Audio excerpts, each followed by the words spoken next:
சின்ன வெங்காயம், தக்காளி, பச்சை மிளகா போட்டு, கடுகு போட்டு, உளுந்தப்பருப்பு போட்டு, எண்ணெய் ஊற்றி தாளிச்சிருக்கோம். அதில் வந்து என்னென்ன சேர்த்துருக்கோன்னா உப்பு, புளி, மஞ்சத்தூள், ஜீரகம், அரைக்கிறதுக்கு வந்து பெருஞ்சீரகம், மிளகு போட்டு, சின்ன வெங்காயம், தக்காளி 1,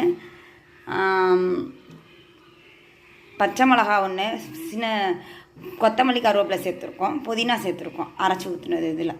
ஓகேவா? இதுதான் ரசம். உப்பு சேர்த்தாச்சு. லாஸ்ட்டாக நுரப்பு வந்தோன்னே ஸ்டாப் பண்ணிடணும். பிளேட் போட்டு மூடிடணும். இப்போ வந்து காராகரணை இருக்கப்போ கட் பண்ணியிருக்கோம்.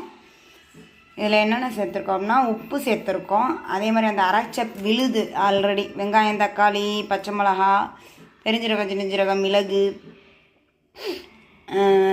கருவேப்பிலை, கொத்தமல்லி, புதினா எல்லாம் சேர்த்து அரைச்ச விழுது கொஞ்சம் சேர்த்துருக்கோம்.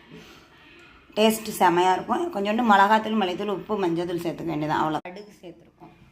அதாச்சு. இப்போ அது நல்லா